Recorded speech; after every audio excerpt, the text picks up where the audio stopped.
નમસ્તે વિદ્યાર્થી મિત્રો. મુખ્યમંત્રી જ્ઞાન સાધના મેરિટ સ્કોલરશિપ પરીક્ષા એટલે કે CGMS 2025 માનસિક અભિયોગ્યતા કસોટી એ આપણો આજનો વિષય છે. તો અગાઉ તમે વિષયલક્ષી જે શૈક્ષણિક મુદ્દાઓ છે એને લગતા પ્રશ્નો અને તેના વિડીયોનું પ્રસારણ નિહાળી ચૂક્યા છો. આજે આપણે માનસિક અભિયોગ્યતા કસોટીમાં કઈ રીતે વધુને વધુ સારા ગુણ મેળવી શકીએ એ બાબત ચર્ચા કરવાના છીએ. તો આ જે પરીક્ષા છે એ ધોરણ 8ના બાળકો ધોરણ 8ના અભ્યાસક્રમને અનુરૂપ પ્રશ્નોની પ્રેક્ટિસ કરે તો તેમાં સારા માર્ક્સ લાવી શકે છે. તો મુખ્યમંત્રી જ્ઞાન સાધના મેરિટ સ્કોલરશિપ પરીક્ષા CGMS 2025 આ પરીક્ષા કેવા પ્રકારનું માળખું લઈને આવશે? તો તેમાં પ્રશ્નોની સંખ્યા રહેશે 120 અને તેના ગુણ પણ 120 રહેશે. એટલે કે દરેક પ્રશ્ન માટે વિદ્યાર્થી મિત્રોને 1 ગુણ મળવા પાત્ર થશે અને આ 120 પ્રશ્નોનો જવાબ તમારે 150 મિનિટમાં આપવાનો થશે. એનો અર્થ એ થયો કે દરેક પ્રશ્ન માટે તમને 1 મિનિટથી વધુ સમય મળે છે. તો બિલકુલ પણ ઉતાવળ કર્યા વગર એકદમ શાંત ચિત્તે આખો પ્રશ્ન શાંતિથી આપણે વાંચીશું, તેના વિકલ્પો જોઈશું અને કયો વિકલ્પ સાચો છે તે બાબત વિચાર કર્યા બાદ ટપકું તેમાં આપેલું છે તે આપણે પેન વડે ભરીશું.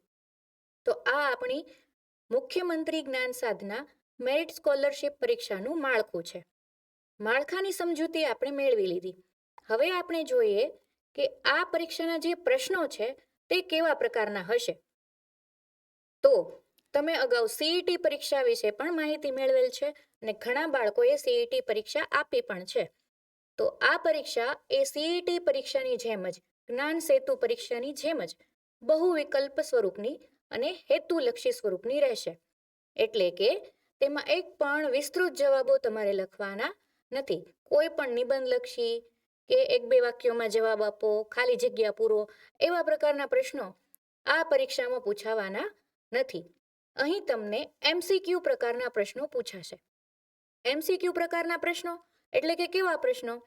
આમાં તમને પ્રશ્નપત્રની સાથે એક OMR શીટ આપવામાં આવશે જેમાં તમને 4 ટપકા આપેલા હશે. દરેક પ્રશ્નની સામે 4 ટપકા હશે. તો એવી જ રીતે પ્રશ્નપત્રમાં દરેક પ્રશ્નની સાથે 4 વિકલ્પો હશે. આ 4 વિકલ્પોમાંથી જે વિકલ્પ સાચો હોય તેને અનુરૂપ ટપકું તમારે OMR શીટમાં ભરવાનું છે. તો આવી પરીક્ષા જે હોય એ બહુ વિકલ્પ સ્વરૂપની કહેવાય. અને આ પરીક્ષાનું માધ્યમ તમને સૌને અનુકૂળ એવી ભાષામાં રહેશે. એટલે કે કાં તો ગુજરાતી ભાષા અથવા તો અંગ્રેજી મીડિયમના બાળકો હોય તો એને અંગ્રેજી ભાષામાં પ્રશ્નપત્ર મળશે. તો અંગ્રેજી અને ગુજરાતી બંને માધ્યમના વિદ્યાર્થીઓ આ પરીક્ષામાં ઉપસ્થિત રહી શકે છે. આ પરીક્ષા ધોરણ 8ના અભ્યાસક્રમને આધારિત રહેશે.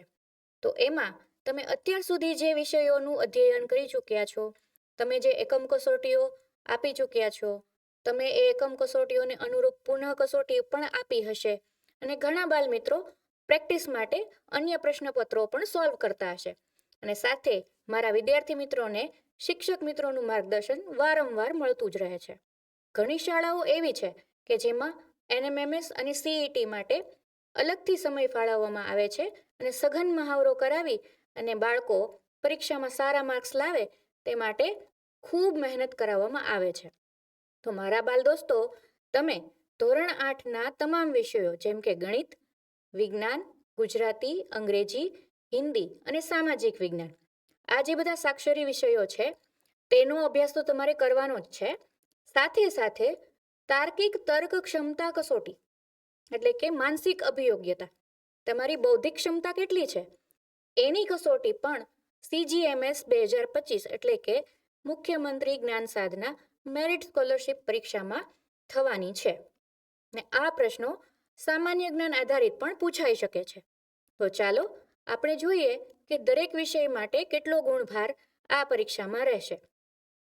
તો અહીં કુલ ગુણ 120 આપેલા છે, જે પૈકી બૌદ્ધિક ક્ષમતાના 40 ગુણ છે અને અન્ય બધા જ વિષયો જેમ કે ગણિતના 20 ગુણ, વિજ્ઞાનના 20 ગુણ, સામાજિક વિજ્ઞાનના 15 ગુણ અંગ્રેજીના 10 ગુણ અને ગુજરાતીના 10 ગુણ અને હિન્દી વિષય છે એના 5 ગુણ છે. તો અહીં ગુણભાર જોતા જ આપણને ખ્યાલ આવે છે કે બૌદ્ધિક ક્ષમતા જે વિષય છે તેમાં હાઈએસ્ટ 40 ગુણાંક તમને મળી શકે એ પ્રકારના પ્રશ્નો પૂછાયેલા હશે. તો આપણા વિદ્યાર્થી મિત્રો, હવે આપણને બૌદ્ધિક ક્ષમતાના પ્રશ્નોનો મહાવરો કરવો જ જોઈશે, કારણ કે પરીક્ષાનું હાઈએસ્ટ ગુણાંકન જે 40 ગુણ છે એ બૌદ્ધિક ક્ષમતામાંથી તમને મળવાનું છે. તો ચાલો આજનો આપણે જે અભ્યાસ કરવાના છીએ તેનો વિષય પણ બૌદ્ધિક ક્ષમતા એટલે કે તાર્કિક તર્ક ક્ષમતા છે. આની માટે તમે તૈયારી કઈ રીતે કરી શકો? તો તમારી પાસે સંદર્ભ સ્ત્રોતો છે, જેમ કે ગણિત વિષયનું પાઠ્યપુસ્તક, તમારું ધોરણ 8નું ટેક્સ્ટ બુક છે, એ તમે ઉપયોગ કરી શકો. સાથે તમને સ્વઅધ્યયન પોથી પણ ઉપલબ્ધ છે. તેમાં આપેલા દાખલાઓ, તેમાં આપેલા પ્રશ્નો, બહુ વિકલ્પ પ્રશ્નો, MCQ પ્રકારના પ્રશ્નો અને વિશેષ મહાવરા માટે ટેક્સ્ટ બુકમાં જે સમજૂતી આપેલી છે તે પણ તમે ઉપયોગમાં લઈ શકો. સાથે સાથે તાર્કિક ક્ષમતા વિષયના જે પ્રશ્નો છે એનું સોલ્યુશન પણ તમે કરી શકો છો. પરીક્ષામાં વિશેષ તૈયારી માટે બીજું શું ઉપયોગમાં આવશે? તો સ્વઅધ્યયન પોથી ને ટેક્સ્ટ બુક આ તો આપણા હાથવગા સાધનો છે જ, પણ અહીંથી રાજ્ય સરકાર દ્વારા એક વિનમ્ર પ્રયાસ થયો છે કે બાયસેગના માધ્યમથી તમને વિડીયો પ્રસારણ દ્વારા સઘન મહાવરો મળે તે માટે વિડીયો પાઠ પ્રસારિત કરવામાં આવે છે. એ પાઠનો પણ તમે નિહાળીને અભ્યાસ કરી શકો છો. તો હવે આપણે જોઈએ પ્રથમ પ્રશ્ન. તો બાલમિત્રો, ચાલો તમે હવે તૈયાર થઈ જાઓ. તમારી નોટબુક, પેન્સિલ બધું સાથે રાખો, જેથી તમે રફ કામ માટે તેનો ઉપયોગ કરી શકો. અગાઉ પણ તમે આ પ્રકારના પ્રશ્નોની પ્રેક્ટિસ તો કરી જ છે. ખાસ આપણે એ ધ્યાન રાખવાનું છે કે જે સાચો જવાબ હોય તે ટપકું આપણે સરસ રીતે ભરવાનું છે. એની બહાર ન નીકળી જાય ટપકાની અંદરનો ભાગ સફેદ ન રહી જાય. ઉતાવળે બે ટપકામાં જવાબ કરી દેશો તો પણ એ ખોટો પડશે અને તમે ચૂકી જશો તો પણ જવાબના માર્ક્સ તમને નહીં મળે. તો દરેક પ્રશ્ન આપણે જોતા જઈશું, તેના વિકલ્પો જોતા જઈશું અને પછી ચારેય વિકલ્પો જોયા બાદ આપણે નક્કી કરશું કે સાચો જવાબ કયો છે. એ વિકલ્પનું ટપકું આપણે પેન વડે ભરશું. પ્રેક્ટિસ માટે તમે ઘરે પેન્સિલ વડે પણ ભરી શકો છો, બરાબર? પણ શક્ય હોય તો આપણે પેન વડે ટપકું ભરવાનું રાખીશું, જેથી ફાઇનલ પરીક્ષામાં આપણને તકલીફ પડે નહીં. તો પહેલો પ્રશ્ન છે, વૃક્ષ તો છાલ, તો માણસ તો ખાલી જગ્યા. તો અહીં તમને ખાલી જગ્યામાં શું આવી શકે તે માટે આ ચારેય શબ્દોનો સંબંધ સમજાવવો જોઈએ. તો પ્રથમ બે શબ્દો છે ઉદાહરણ માટે વૃક્ષ અને છાલ. તો એ વચ્ચે શું સંબંધ છે? વૃક્ષ અને છાલનો સંબંધ શું છે? તો વૃક્ષની જે બાહ્ય સપાટી છે, જે વૃક્ષને આવરણ કરેલી છે, એને આપણે છાલ કહીએ છીએ. તો એવી રીતે માણસના શરીર માટે, માણસના શરીરના રક્ષણ માટે જે બાહ્ય આવરણ છે, આજે આપણા હાથમાં, પગમાં, આપણા ચહેરા પર આ જે બાહ્ય આવરણ છે એને આપણે શું કહીએ? તો આપણે વિકલ્પો જોઈએ. પ્રથમ વિકલ્પ છે ચામડી, વાળ, નખ અને નાક.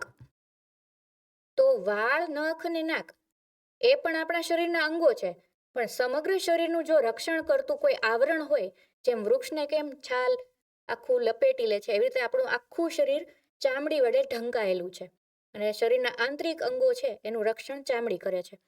તો છાલની સાથે સંબંધ જો કોઈ આવી શકે તો એવો શબ્દ છે અનુરૂપ ચામડી. તો માણસની સાથે અનુરૂપ શબ્દ આવશે ચામડી. તો એ વિકલ્પ આપણે સરસ રીતે પેનથી ઘૂંટીશું. ચાલો હવે પછીનો બીજો પ્રશ્ન જોઈએ.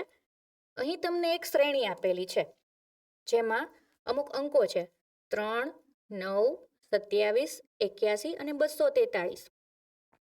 તો પછી તમને ખાલી જગ્યા આપી છે.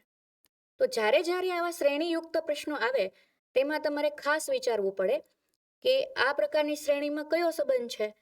કે સરવાળાના ક્રમથી આગળ વધે છે, બાદબાકીના ક્રમથી આગળ વધે છે, ગુણાકારની રીતે આગળ વધે છે, ભાગાકારની રીતે વધે છે, કે પછી વિભાજ્ય અવિભાજ્ય સંખ્યાઓની વાત છે, કે પછી પૂર્ણ વર્ગે પૂર્ણ ઘન આ પ્રકારની સંખ્યા છે. આ બધા મુદ્દાઓ આપણે ભણી ચૂક્યા છીએ અને આ પૈકી જ કોઈ પણ મુદ્દો અહીં તમને શ્રેણીમાં આપવામાં આવ્યો હશે. આવી ઘણી બધી પેટર્ન આપણે જોઈ ચૂક્યા છીએ. ઘણીવાર આલ્ફાબેટ્સને લગતી પેટર્ન પણ તમને પૂછાય, ઘણીવાર મૂળાક્ષરોને લગતી પેટર્ન પૂછાય અને ક્યારેક ક્યારેક આકૃતિને લગતી પેટર્ન્સ પણ આવી શકે છે. તો અહીં તમને જે પ્રશ્ન આપ્યો છે એમાં અંકોને લગતી પેટર્ન છે. તો પ્રથમ અંક છે 3, પછી છે 9. તો પ્રથમ અંક 3, બીજો જે અંક છે 9 એ 3 ગુણ્યા 3, 3 તેરી 9, એટલે કે 3નો ગુણાકાર 2 વાર કર્યો છે. પહેલામાં 3નો ગુણાકાર 1 વાર, એટલે કે 3 એકા 3. 3નો ઘડિયો આપણે બોલતા જઈએ, 3 તેરી 9. પછી ત્રીજો જે અંક છે એમાં 3નો ગુણાકાર 3 વાર કર્યો છે. 3 ગુણ્યા 3 ગુણ્યા 3, એટલે 3 તેરી 9 તેરી 27. પછીનો અંક છે 81. તો એમાં 3નો ગુણાકાર 4 વાર કર્યો છે, એટલે કે 3 ગુણ્યા 3, 3 ગુણ્યા 3. જે તમે 4 વાર ગણતરી કરશો તો જવાબ આવશે 81. પછીનો અંક છે 243.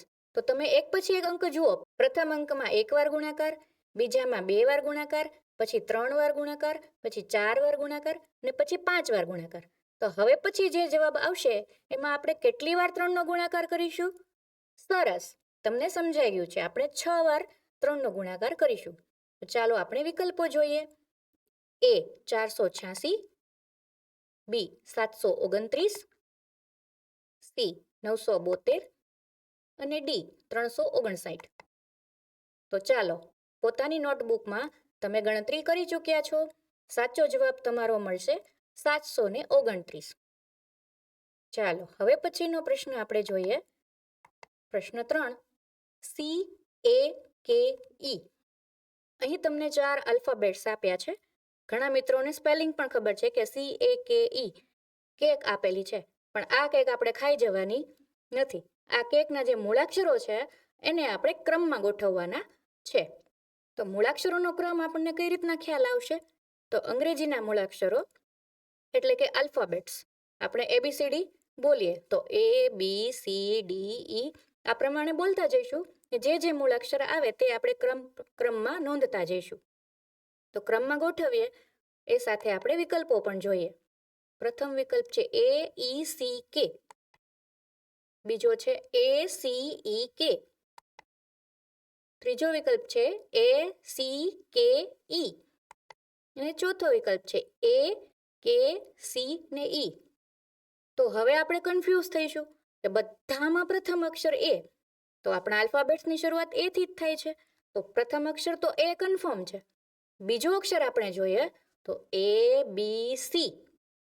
જો B અને C આ બંને વિકલ્પમાં C આવ્યો તો A અને D વિકલ્પ આપણા લિસ્ટમાંથી નીકળી ગયા. હવે આપણી પાસે 2 વિકલ્પો વધ્યા, B અને C. એ બેમાંથી આપણે નક્કી કરવાનું છે કે કયો વિકલ્પ સાચો છે. તો હવે આપણે ત્રીજો મૂળાક્ષર જોઈએ. તો ત્રીજો આલ્ફાબેટ છે E અને K. તો આપણે આલ્ફાબેટ્સ બોલીએ તો E પહેલા આવશે કે K પહેલા આવશે? ચાલો બોલો જોઈએ. ABCDE. હા, તો ત્રીજો જે મૂળાક્ષર છે E એ પ્રથમ આવશે. તો આપણો સાચો જવાબ અને સાચો ક્રમ એ B વિકલ્પમાં છુપાયેલો છે. તો B વિકલ્પને આપણે પેન્સિલ વડે કે પેન વડે ઘૂંટીશું. સરસ. હવે પછીનો પ્રશ્ન છે અલગ આકૃતિ ઓળખો. તો અહીં તમને આકૃતિઓ આપેલી છે. એમાં ત્રિકોણ છે, બીમાં વર્તુળ છે, સીમાં ચોરસ છે અને ડીમાં પંચકોણ છે. તો અહીં 4 આકૃતિઓ તમને આપેલી છે. તો આ 4 આકૃતિઓનું અવલોકન કરતા કઈ આકૃતિ અલગ પડે છે તે આપણે નક્કી કરવાનું છે. તો કઈ રીતે નક્કી કરીશું? તો પ્રથમ આકૃતિ તમે જુઓ તો અહીં ત્રિકોણ છે. તો તેમાં કેટલા ખૂણા છે? 1, 2 ને 3. ત્રિકોણ એટલે કે 3 ખૂણાની આકૃતિ. પછી બીજો વિકલ્પ જોઈએ તો એમાં વર્તુળ છે. વર્તુળમાં કોઈ ખૂણો છે નહીં. વર્તુળને ક્યારેય કોઈ ખૂણા હોય નહીં. સી વિકલ્પ છે એમાં ચોરસ છે, તો એમાં ખૂણાઓની સંખ્યા 4 થશે. એવી રીતે ડી વિકલ્પમાં પંચકોણ છે તો ખૂણાઓની સંખ્યા 5. તો 3 આકૃતિઓ એવી છે કે જેમાં ખૂણાઓ છે અને વર્તુળ એક જ આકૃતિ એવી છે કે જેમાં ખૂણાઓ છે નહીં. તો અલગ કઈ આકૃતિ પડશે વિદ્યાર્થી મિત્રો? હા, તમારો જવાબ એકદમ સાચો છે. ચાલો બી વિકલ્પની સાથે જે ટપકું આપ્યું છે તેને પેન વડે ઘૂંટી લો. સરસ. ચાલો હવે પછીનો પ્રશ્ન આપણે જોઈએ, પ્રશ્ન 5. આ પ્રકારનો જ્યારે પ્રશ્ન પૂછાય ત્યારે આપણે તેને ખાસ વ્યવસ્થિત રીતે વાંચી અને સમજવો પડે. તો અહીં તમને મૂળાક્ષરોની સામે અંકો આપેલા છે. આ એક પ્રકારની સાંકેતિક ભાષા છે. જેમ કે RAM, એની સામે 3 અંકો આપ્યા છે, 5 1 3. આનો શું અર્થ થશે? હા, તો R માટે કયો અંક છે? 5, A માટે 1, M માટે 3. આ વસ્તુ આપણે નોંધીને રાખીશું. પછીનો જે શબ્દ છે GAN, તો G માટે 4 વપરાયો છે. એવી રીતે A માટે 1. તો જુઓ તમે, બંને જે શબ્દો છે એમાં A માટે એકડો જ છે, બરાબર. RAM માં પણ 1 છે A માટે, અને GAN માં પણ A માટે 1 છે. એટલે A માટે જ્યારે જ્યારે પણ આવે એ, ત્યારે આપણે 1 મૂકવાનો છે, અને N માટે 6. તો આ આપણે નોંધી લીધું. હવે આપણને નવો શબ્દ આપ્યો છે RAG. તો RAG આ શબ્દો માટે કયા અંક આવશે? ચાલો આપણે વિકલ્પો જોઈએ. A 4 1 5, B 5 4 1, C 5 1 4, કે પછી D 1 5 4. તો આપણે તો નોંધેલું છે કે R માટે કયું છે? 5, A માટે 1 અને G માટે 4. તો આપણો જવાબ થશે R માટે 5, A માટે 1 અને G માટે 4. એટલે 5 1 4, જે C વિકલ્પ છે. તો C વિકલ્પને તમે સરસ રીતે પેનથી ગોટી શકો. હવે પછીનો પ્રશ્ન છે, પ્રશ્ન 6. જુદો પડતો વિકલ્પ જણાવો. તો અહીં એ પ્રકારના પ્રશ્નોમાં તમને 4-5 પ્રકારના વિકલ્પો આપેલા હોય, જે પૈકી બધા વિકલ્પને લગતા શબ્દો જે હોય એ સરખા દેખાતા હોય, પણ કોઈ એક વિકલ્પ એવો હોય કે જે અન્યથી અલગ પડતો હોય. જેમ કે ફળો વચ્ચે શાકભાજી હોય, શાકભાજીઓની વચ્ચે એક ફળ હોય, પ્રાણીઓ વચ્ચે કોઈ એક પક્ષી હોય, કે ઘણા બધા પક્ષીઓ વચ્ચે એક પ્રાણીનું નામ આપેલું હોય. એવી રીતે આકૃતિને લગતા પ્રશ્નો આવે છે, અંકોને લગતા પ્રશ્નો આવે છે, અને વિશેષ પ્રકારના શબ્દો પણ એમાં ઉપયોગમાં લેવામાં આવે છે. અહીં આપણને કયા વિકલ્પો આપ્યા છે? ચાલો આપણે જોઈએ. A Ramayana, B Bible, C Mahabharata અને D ભગવદ્ ગીતા. તો મારા વિદ્યાર્થી મિત્રો, અત્યારે આપણે ધોરણ 6 થી 8માં ભગવદ્ ગીતાના પાઠ્યપુસ્તકમાં સરસ મજાના શ્લોકો અને વાર્તાઓનો અભ્યાસ તો કરી રહ્યા છીએ. એટલે આ પુસ્તકથી તો આપણે માહિતગાર છીએ. સાથે સાથે રામાયણ અને મહાભારતની વાર્તાઓ પણ આપણે જાણીએ છીએ. તો રામાયણ, મહાભારત અને ભગવદ્ ગીતા, આ ત્રણેય ધર્મગ્રંથો છે તે હિન્દુ ધર્મના ગ્રંથો છે. અને બી વિકલ્પ છે બાઇબલ, એ કયા ધર્મનો ગ્રંથ છે? હા બેટા, બોલો. સરસ. બાઇબલ એ ખ્રિસ્તી ધર્મનો ગ્રંથ છે, જેમાં ઈસુ ખ્રિસ્તની વાતો આવે છે. તો 3 જે ગ્રંથો છે એ હિન્દુ ધર્મના છે, અને એક ગ્રંથ ખ્રિસ્તી ધર્મનો છે. તો કયો વિકલ્પ જુદો પડે છે? સાચું. ચાલો, બી વિકલ્પ બાઇબલ આપણે ટીક કરીએ. હવે પછીનો પ્રશ્ન છે 7મો પ્રશ્ન. તાર્કિક ક્રમમાં ગોઠવો. તો અહીં આપણે આપણી તર્ક શક્તિ, બૌદ્ધિક ક્ષમતાને કામે લગાડવાની છે. ક્રમમાં ગોઠવવાનું છે. તો પહેલો વિકલ્પ છે ફૂલ, બીજું છે બીજ, ત્રીજું છે છોડ અને ચોથું છે ફળ. તો અહીં સિક્વન્સ વિખાઈ ગઈ છે, ક્રમ આડોઅવળો થઈ ગયો છે. આપણે એને તર્કબદ્ધ રીતે ક્રમમાં ગોઠવવાનું છે. તો સૌથી પહેલા ફૂલ આવશે, કે છોડ આવશે, કે ફળ આવશે, કે પછી બીજ આવશે? હા, બરાબર. તો સૌથી પહેલા આપણે શું કરીએ છીએ? બીજ રોપીએ છીએ, બરાબર. બીજને રોપ્યા પછી આપણે એને પાણી આપીએ, સૂર્યપ્રકાશ, હવા, આ બધું મળે એટલે શું બને? છોડ બને. છોડ સરસ રીતે વિકસે પછી એમાં શું આવે? ફૂલ આવે, અને ફૂલ આવે ત્યારબાદ એમાં ફળ બેસે. તો આ એક તર્કબદ્ધ ક્રમ થયો. તો આપણો તર્કબદ્ધ ક્રમ કયા નંબર પ્રમાણે લખીશું? તો 4 વિકલ્પો આપણે જોઈ લઈએ. અહીં તમને તેના ક્રમ આપેલા છે, નંબર આપેલા છે. તો સૌથી પહેલા બીજ, તો બીજ માટે 2. તો 3 વિકલ્પો એવા છે કે જેમાં પ્રથમ 2 છે. તો આપણે આગળનો અંક જોવો પડશે. બીજ પછી શું બને? છોડ. તો 2 પછી આવશે 3. હા, તો એક જ વિકલ્પ એવો છે કે જેમાં 2 પછી 3 આવે છે. તો 2 પછી 3 આવે તો એવો વિકલ્પ 2, 3, 1, 4. તો આ વિકલ્પનો સાચો ક્રમ થશે 2, 3, 1 અને 4. બરાબર? ચાલો ડી વિકલ્પને આપણે ખૂટી લઈએ. Very good. ચાલો હવે પછીનો પ્રશ્ન, 8મો પ્રશ્ન. કોઈ એક મહિનાની પહેલી તારીખે સોમવાર હોય તો એ જ મહિનાની 25મી તારીખે કયો વાર હોય? તો આપણે કેલેન્ડરમાં ઘણીવાર અભ્યાસ કરી ચૂક્યા છીએ કે જ્યારે કેલેન્ડરના પ્રશ્નો આવે છે ત્યારે આપણે દિવસોની ગણતરી, મહિનાઓની ગણતરી, વર્ષોની ગણતરી, પછી આ દિવસે આ વાર હોય તો આ તારીખે કયો વાર હોય, આ દિવસે આ વાર હોય તો 2 દિવસ પછી કયો વાર હોય, એની પહેલા કયો વાર હોય, એ પ્રકારના પ્રશ્નો વારંવાર પૂછાતા હોય છે. અહીં આપણને ઉદાહરણ માટે એક મહિનો આપેલો છે, જે કોઈ પણ મહિનો હોઈ શકે. એની પહેલી તારીખ છે તો પહેલી તારીખે સોમવાર છે. તો આપણને સૌને ખ્યાલ છે કે દર 7 દિવસે ફરી પાછો એ જ વાર એ તારીખે આવતો હોય છે. જેમ કે પહેલી તારીખે સોમવાર છે તો 7 દિવસ પછી ફરી પાછો કયો વાર આવશે? સોમવાર આવશે. એટલે સોમ, મંગળ, બુધ, ગુરુ, શુક્ર, શનિ, રવિ અને સોમ. એટલે કે 7મા દિવસે ફરી પાછો એ જ વાર આવશે. તો અહીં પહેલી તારીખે સોમવાર છે તો આપણે 7 દિવસ ઉમેરતા જઈએ તો 1 + 7 એટલે કે 8 તારીખે પણ કયો વાર હોય? સોમવાર હોય. 8 + 7 15 તારીખે પણ કયો વાર હોય? સોમવાર હોય. અને 15 + 7 22 તારીખે પણ કયો વાર હોય? સોમવાર હોય. અહીં સુધી તો આપણને સમજાઈ ગયું. પણ આપણો પ્રશ્ન શું છે કે 25મી તારીખે કયો વાર હશે? તો જો 22 તારીખે સોમવાર હોય તો 23, 24 અને 25 3 દિવસ વધારાના આવ્યા. તો સોમ, પછી મંગળ, બુધ અને ગુરુ. તો 25 તારીખે બાળમિત્રો કયો વાર આવશે કેલેન્ડરમાં?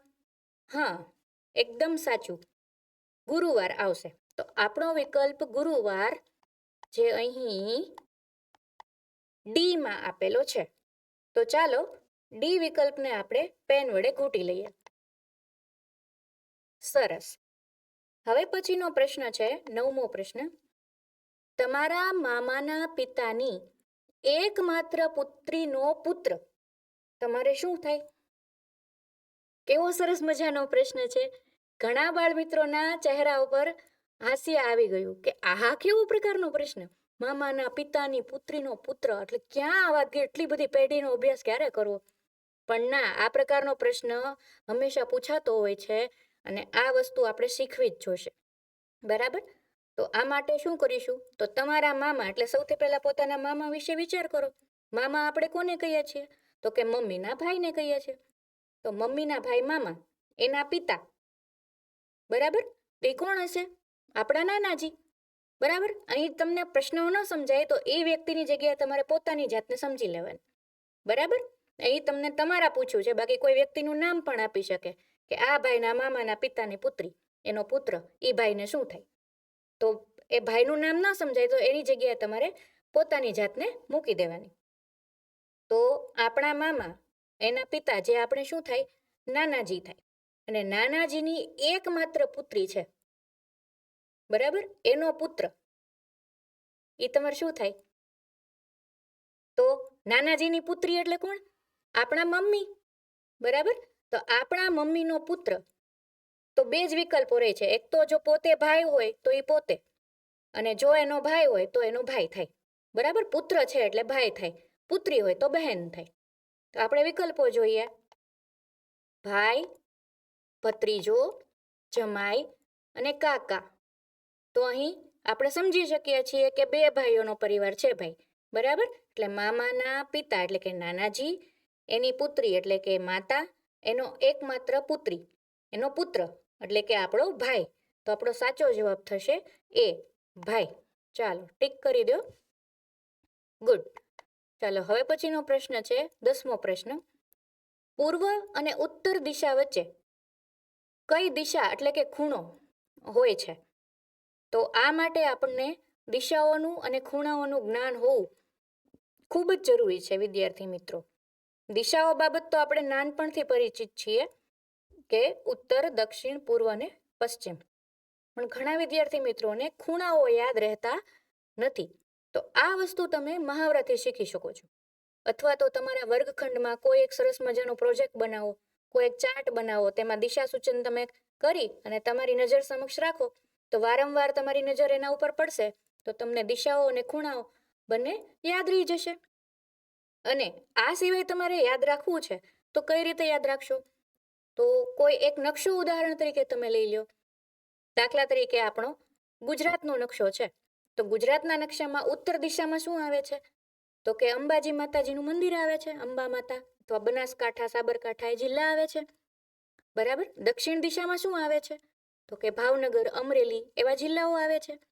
પૂર્વ દિશામાં કયા જિલ્લા આવે છે? તો કે અરવલ્લી, દાહોદ, બરાબર, એ બધા જિલ્લા આવે છે. અને પશ્ચિમ બાજુ એ શું છે?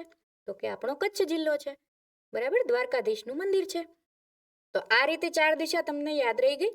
હવે ચારેય ખૂણાઓ, તો 2 દિશાઓ વચ્ચે એક ખૂણો બનશે, તો ઉત્તર અને પૂર્વ વચ્ચે એક ખૂણો બનશે, ઉત્તર અને પશ્ચિમ વચ્ચે એક ખૂણો બનશે, દક્ષિણ અને પશ્ચિમ વચ્ચે એક ખૂણો બનશે, દક્ષિણ ને પૂર્વ વચ્ચે એક ખૂણો બનશે. તો ચાલો આપણે અહીં એક આકૃતિ અને વિકલ્પો બંને સાથે જોઈએ. પ્રથમ વિકલ્પ છે અગ્નિ, વાયવ્ય, નૈઋત્ય અને ઈશાન. તો અહીં તમને 4 ખૂણાઓના નામ આપ્યા છે, પણ આપણે કયો ખૂણો જોવાનો છે? પૂર્વ અને ઉત્તર. તો અહીં તમને એક દિશાનો ચાર્ટ દેખાય છે, તો જુઓ જોઈએ ઉત્તર અને પૂર્વ વચ્ચે કયો ખૂણો છે? ઉત્તર પૂર્વમાં ઈશાન ખૂણો છે. ઈશાન ખૂણો, ત્યાં કયા રાજ્યો આવેલા છે, કયા જિલ્લાઓ આવેલા છે? ભારત દેશનો નકશો જુઓ તો તમારે ત્યાંના રાજ્યો જોવા પડે. તો આ રીતે તમે ખૂણાઓ અને દિશાઓનું જ્ઞાન મેળવી શકો. તો આપણો જવાબ છે ઈશાન, જે વિકલ્પ ડી છે. સરસ. હવે પછીનો પ્રશ્ન છે 11મો પ્રશ્ન. અહીં તમને એક શૃંખલા આપેલી છે, શ્રેણી, જે પેટર્ન પ્રકારનો પ્રશ્ન છે. અહીં તમને 4 આલ્ફાબેટ્સ દેખાય છે, એ, સી, ઈ અને જી. પછી તમને બ્લેન્ક આપેલી છે, ખાલી જગ્યા. આ ખાલી જગ્યામાં આપણે કયો આલ્ફાબેટ લખીશું? તો એની માટે પહેલા વિકલ્પો જોઈ લઈએ. એચ, જે, આઈ અને કે. 4 વિકલ્પો આપણી સમક્ષ છે. તો હવે આપણે આ શ્રેણીનો અભ્યાસ કરીશું. તો સૌથી પહેલો આલ્ફાબેટ છે એ, પછી બી નથી અને સી છે, એટલે કે એ, બી છોડીને પછી સી લખ્યો છે, સી પછી ડી નથી લખ્યો, ડી છોડીને ઈ. એક મૂળાક્ષરનો ગેપ છે વચ્ચે, જુઓ મિત્રો. તો એ, સી, ઈ, જી. તો જી પછી એક મૂળાક્ષરનો ગેપ રાખવાનો છે, તો જી પછી શું છોડી દઈશું? તો એ, બી, સી, ડી, ઈ, એફ, જી, એચ. એચ ને આપણે મૂકી દેવાનો છે. એચ પછીનો જે મૂળાક્ષર છે એ આપણો જવાબ હોવો જોઈએ. તો એચ પછી શું આવે? આઈ. તો આપણો જવાબ છે સી, આઈ. જોજો ઉતાવળમાં એચ, જે કે કે નું ટપકું આપણે ભરવાનું નથી. પછી ઘણા મિત્રો ઉતાવળમાં એ નું ટપકું ભરી દે, બી નું ભરી દે ને સી નું ભરી દે, કે 4 માંથી એક તો સાચો હશે ને. પણ ના, એવી રીતે 1 થી વધુ ટપકા ભરશો તો એક પણ ગુણાંક તમને મળવાનો નથી. માત્ર ને માત્ર સાચો જવાબ હોય એ જ ટપકું તમારે ફિલઅપ કરવાનું છે. તો આપણો જવાબ છે સી, એ. સરસ. હવે પછીનો પ્રશ્ન 12મો પ્રશ્ન. એક જ લાઈનમાં એકબીજાને અડકીને આવેલા 10 મકાનો છે, એની કેટલી દિવાલ કોમન હશે? તો આ માટે આપણે કલ્પના કરવી પડશે કે ભાઈ કોઈ એક સોસાયટી છે કે શેરી છે, એમાં 10 મકાનો એકબીજાને અડકીને એકની બાજુમાં એક એવી રીતે આવેલા છે. તો આ મકાનોમાં 10 મકાનોમાં જે કોમન દિવાલ, એટલે કે 2 દિવાલો જ્યાં અડકતી હોય, 2 મકાનની એક દિવાલ એવી હોય જે બંનેની ભેગી હોય, આને કોમન દિવાલ કહેવાય, બરાબર. તો આવી કેટલી દિવાલ છે એ કોમન હશે? તો 10 ઘરની બંને બાજુની દિવાલો તમે ગણી લો, એટલે 10 ચોક 40 દિવાલ તો છે જ, બરાબર. પણ વચ્ચેની જે દિવાલો છે એ કોમન ગણાશે. તો આપણે વિકલ્પો જોઈએ. 10, 8, 9 કે પછી 11. હા, તો 9 આપણો જવાબ છે, કારણ કે બંને બાજુની જે કોર્નરની દિવાલ છે એ બંનેને અલગ અલગ મળશે, પણ વચ્ચે વચ્ચે જે અડકીને આવેલી દિવાલ છે એ એક ઓછી હશે, બરાબર. એટલે હંમેશા આ પ્રકારનો કોમન દિવાલનો પ્રશ્ન હોય ત્યારે આપણે મુખ્ય સંખ્યામાંથી એક ઓછી કરી દેવાની. 10 મકાન છે તો એક ઓછો કરતા આપણને 9 જવાબ મળે. બરાબર? એવી રીતે 10 ની બદલે 20 ઘર મૂક્યું હોય, 20 મકાન પૂછ્યા હોય તો કેટલી દિવાલ કોમન હોય? 19. 25 મકાન અડકીને આવેલા હોય તો કેટલી દિવાલ કોમન હોય? 24. બરાબર છે? આવી રીતે આપણે આ પ્રશ્નનો જવાબ કરીશું. પછીનો પ્રશ્ન છે પેટર્ન પૂર્ણ કરો. તો પેટર્નના પ્રશ્નો અવારનવાર સીઈટીમાં પણ પૂછાય છે અને જ્ઞાન સાધનામાં પણ પૂછાય છે. એનએમએમએસ અને પીએસસીની પરીક્ષામાં પણ આ પ્રકારના પ્રશ્નો આવતા હોય છે. અને તમે મોટા થશો પછી વધુ ને વધુ સ્પર્ધાત્મક પરીક્ષાઓ આવશે. એ દરેક સ્પર્ધાત્મક પરીક્ષામાં પેટર્નના પ્રશ્નો આવશે અને આવશે જ. તો પેટર્નના પ્રશ્નોનો મહાવરો તો આપણે કરવો જ રહ્યો. અહીં તમને એક પેટર્ન આપી છે 2, 3, 5, 7 અને 11. પછી તમને બ્લેન્ક આપી છે. તો આ બ્લેન્કમાં આપણે એવો કયો અંક લખશું કે આપણને એનો સાચો ગુણ મળે? તો આપણે એનું અવલોકન કરવું પડે. શ્રેણીને લગતા જવાબો, પેટર્નને લગતા જવાબો ક્યારેય પણ વિચાર કર્યા વગર લખી શકાય નહીં. તો પહેલો જે અંક છે એ 2 છે. 2 પછી 3. તો આપણે વિચાર કરીએ કે કદાચ સરવાળો કર્યો હોય તો 2માં 1 નાખીએ તો 3 થાય. તો 3માં પાછો 1 નાખીએ તો 4 આવે, એને બદલે 5 છે. તો 2 નાખતા તો 1 ઉમેરો, પછી 2 ઉમેર્યા, પછી 3 ઉમેરીએ તો પાછું 8 આવે. 5માં 3 ઉમેરવા પડે. તો સરવાળાની પેટર્ન તો આમાં છે નહીં, બાદબાકીની પણ નથી, ગુણાકારની પણ નથી દેખાતી. તો કઈ પેટર્ન હશે મિત્રો? હા, તમારો જવાબ એકદમ સાચો છે કે 2, 3, 5, 7 ને 11 આ બધી જ સંખ્યાઓ એવી છે કે જેને આપણે અવિભાજ્ય સંખ્યાઓ કહીએ છીએ. એટલે કે આવી બધી સંખ્યાનો ભાગાકાર 2 થી કરીએ તો શેષ વધે છે. એટલે કે એને નિશેષ ભાગી શકાય નહીં, એને અવિભાજ્ય સંખ્યા કહેવાય. તો 11 સુધીની અવિભાજ્ય સંખ્યા આપણને પ્રશ્નમાં આપી છે. તો 11 પછી સિક્વન્સમાં કઈ સંખ્યા આવશે અવિભાજ્ય? તો 12. તો 12 તો વિભાજ્ય સંખ્યા છે, કારણ કે 3 અને 4 વડે એને નિશેષ ભાગી શકાય, 6 વડે પણ નિશેષ ભાગી શકાય. બરાબર? બીજી એક રીત છે કે ઘડિયામાં જે જવાબો આવતા હોય એ બધી વિભાજ્ય સંખ્યાઓ, અને જે ઘડિયાની અંદર ક્યાંય જવાબમાં ન આવે એ બધી અવિભાજ્ય સંખ્યા. બરાબર છે? તો 11 પછી આવશે 12 નહીં આવે, પણ શું આવશે? 13 આવશે. તો આપણે વિકલ્પો જોઈએ 12, 13, 20 અને 17. તો અહીં 13 છે એ અવિભાજ્ય સંખ્યા છે. પછી 20 અને 12 એ બંને વિભાજ્ય સંખ્યા છે. 17 પણ આપણો સાચો જવાબ હોઈ શકે, પણ અહીં આપણે સિક્વન્સ જોવાની છે કે ક્રમ બાય ક્રમ 2, 3, 5, 7, 11 પછીના ક્રમે જે સંખ્યા આવે એ જ આપણો સાચો જવાબ છે. તો આપણો જવાબ થશે બી 13. ચાલો, સરસ રીતે આખું ટપકું પેન વડે ભરી લો. સરસ. ચાલો, હવે પછીનો 14મો પ્રશ્ન છે 3, 7, 16, 32, પછી ખાલી જગ્યા આપી છે અને પછી છે 93. તો અહીં પાછી પેટર્નનો પ્રશ્ન છે. તો પેટર્નમાં આપણે વિચારીએ તો 3 પછી 7 એટલે કે એમાં કેટલા અંક ઉમેર્યા છે? 4 અંક ઉમેર્યા. 3 ને 4 7. 7 પછી 16 તો કેટલા અંક ઉમેર્યા છે? 7 ને 9 16. તો પહેલામાં 4 અંક ઉમેર્યા છે, પછી 9 અંક ઉમેર્યા છે, પછી 32 એટલે 16 ને 16 32 એટલે કે 16 અંક ઉમેર્યા છે. તો આના ઉપરથી આપણને વિચાર આવે કે પહેલા 4 પછી 9 પછી 16 આ રીતે સરવાળો કર્યો છે. જે અંકોની પસંદગી કરી છે એ વિશેષ રીતે કરી છે. તો એ કઈ રીતે? તો કે 4 એ 2નો વર્ગ થાય, પછી 9 એ 3નો વર્ગ થાય, પછી 5નો વર્ગ 25. બરાબર? તો હવે આપણે ખાલી જગ્યામાં કેટલા ઉમેરવા પડશે? 25 ઉમેરવા પડશે. કે 4, 9 અને 16 એટલે કે 2, 3 ને 4ના વર્ગો આપણે ઉમેરી દીધા. તો હવે આપણે કેટલાનો વર્ગ ઉમેરીશું? 5નો વર્ગ ઉમેરીએ. તો 32 પ્લસ 25. તો 32 વત્તા 25 કરો જોઈએ તમારી નોટબુકમાં. હા, સરસ બેટા.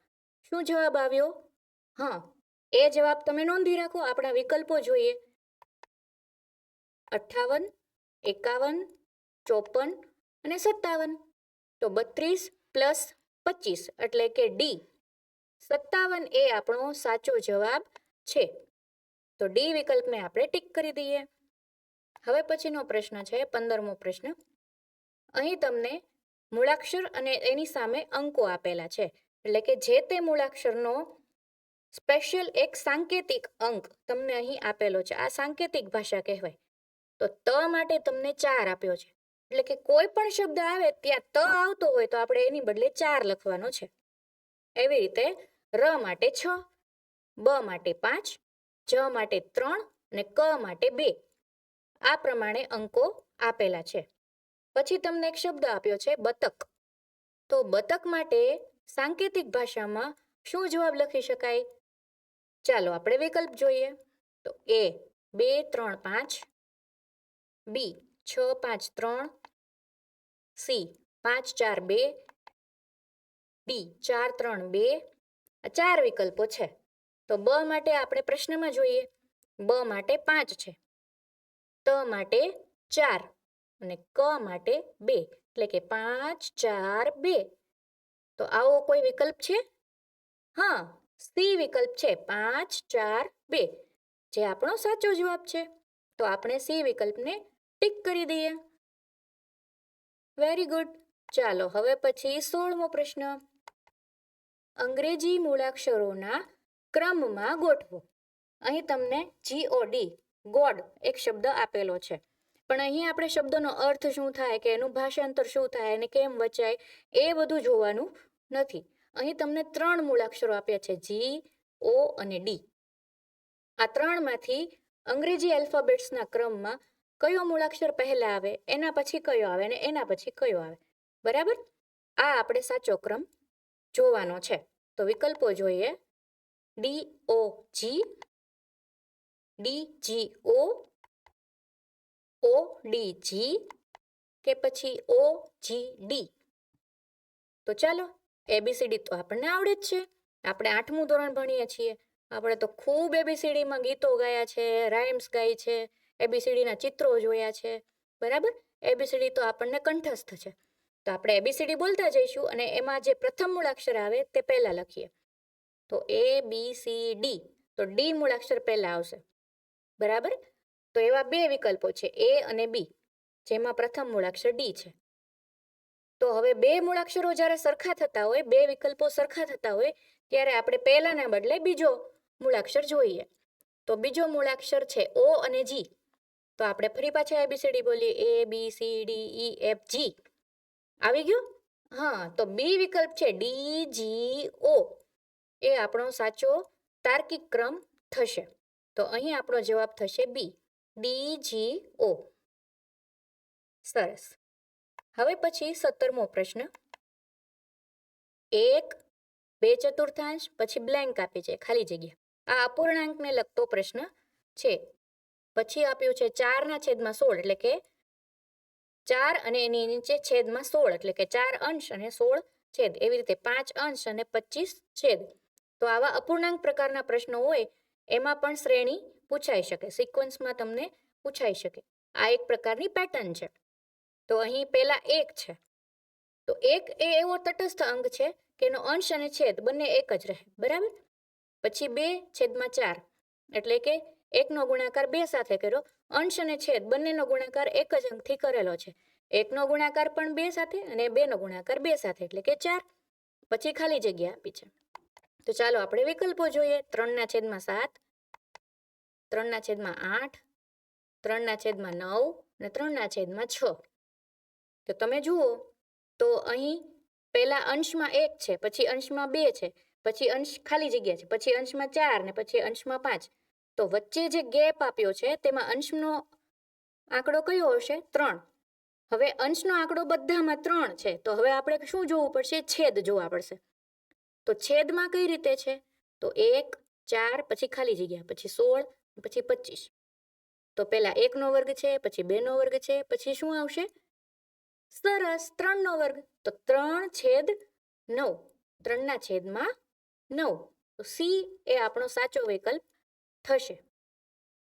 Very good. ચાલો, સરસ રીતે તમે અભ્યાસ કરી રહ્યા છો. આવી રીતે જો તમે તાર્કિક ક્ષમતાના પ્રશ્નો સોલ્વ કરતા રહેશો તો હું ગેરંટી આપું છું કે આપણા તમામ વિદ્યાર્થી મિત્રો જ્ઞાન સાધના મેરિટ સ્કોલરશિપમાં અચૂક ઉત્તીર્ણ થશે અને મોટા ભાગના બાળકો મેરિટમાં પણ આવશે. બરાબર છે? ચાલો હજુ આપણે આગળ 1-2 પ્રશ્નો જોઈ લઈએ. તો ત બરાબર 4, ર બરાબર 6. જો આ પ્રકારનો જ્યારે પ્રશ્ન હોય ત્યારે એમાં અંક અને મૂળાક્ષર એ બંને ખાસ જોઈ અને અવલોકન કરી અને પછી તમારે નોંધ કરવાની છે. તો અહીં બગડો પણ લાગે અને ર પણ લાગે. તો આપણે જોવાનું છે કે આ બધા જ અંકો છે એ અંગ્રેજીમાં પહેલા છે. તો અહીં ગુજરાતી અંકોનું કોઈ સ્થાન નથી. તો અહીં શું હશે? એ ર હશે. તો ર બરાબર 6, બ બરાબર 5 અને મ બરાબર 3 ને ક બરાબર 2. તો આ પ્રકારનો એક પ્રશ્ન આપણે હમણાં જ જોઈ ગયા. બરાબર? બતકવાળો જે પ્રશ્ન હતો એમાં આ જ રીતે હતું. પણ આ પ્રશ્નમાં થોડું વિશેષ પૂછ્યું છે. તો અહીં આપણે ત્રણેય મૂળાક્ષરોના જે સુસંગત અંકો છે 6, 3 અને 4 એ ત્રણેયનો સરવાળો કરીએ તો 6 + 3 + 4 એટલે કે 6 ને 3 9 અને 9 ને 4 13. તો આપણો સાચો જવાબ થશે એ 13. તો એ સાથે જે ટપકું આપ્યું છે OMR શીટમાં તે આપણે પેન વડે ઘૂંટીશું. સરસ. ચાલો હવે પછી 19મો પ્રશ્ન. તો અહીં તમને 4 મહિનાઓના નામ આપ્યા છે કે એપ્રિલ, ફેબ્રુઆરી, નવેમ્બર અને જૂન. આ ચારેય મહિનાઓમાં કયો મહિનો અલગ પડે છે? અલગ પડતું કોણ? તો અહીં તમને ઓપ્શન્સ તો આપેલા જ છે, ફેબ્રુઆરી, નવેમ્બર, એપ્રિલ અને જૂન. આ બાબત યાદ રાખવાની એક સરસ મજાની રીત છે. તમારા પરિવારમાં તમારા મમ્મી પપ્પાએ તમને શીખવાડી હશે અથવા તો તમારા શિક્ષકે તમને આ રીત જરૂર કીધી હશે. તો આપણે આ રીતે હાથ કરી અને જે ટોચ ઉપર જે મહિનાઓ આવે તેના દિવસો 31 ગણીશું અને જે ખાડામાં મહિનાઓ આવે તેના દિવસો 30 ગણીશું. પણ આપણને બધાને ખ્યાલ છે કે એક મહિનો એવો છે કે જેમાં 30 પણ દિવસ નથી અને 31 પણ નથી. એ મહિનો કયો છે? હા, એ મહિનો ફેબ્રુઆરી છે.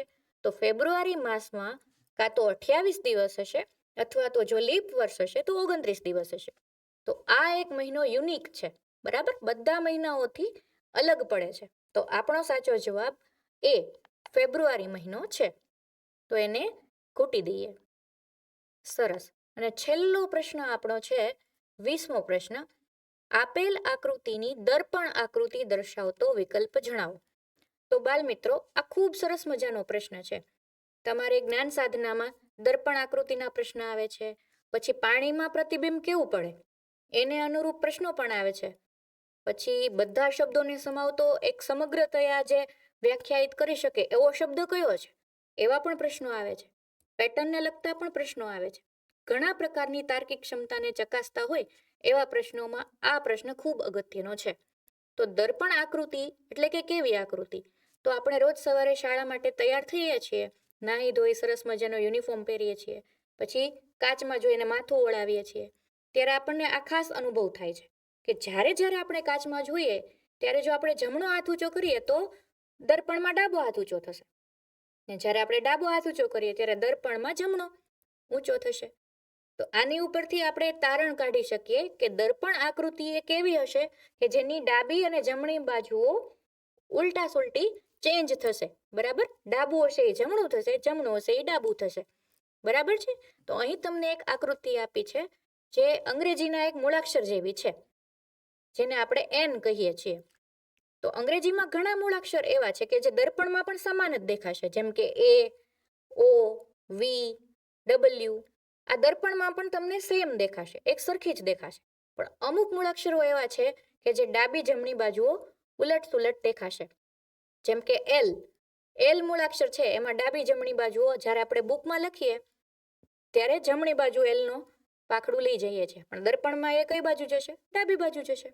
તો અહીં એનની બાબત છે. તો જ્યારે જ્યારે સીધી જે લીટીઓ છે એ હંમેશા દર્પણમાં સરખી જ દેખાશે. બરાબર છે? પણ જે વચ્ચેની આડી લીટી છે એ ડાબેથી જમણી બાજુ આપણે દોરી છે. તો દર્પણમાં જ્યારે જોઈશું ત્યારે એની બાજુઓ ઉલટ સુલટ થઈ જશે. તો ડાબીને બદલે જમણા ખૂણેથી આપણે એ લીટી દોરવી પડશે.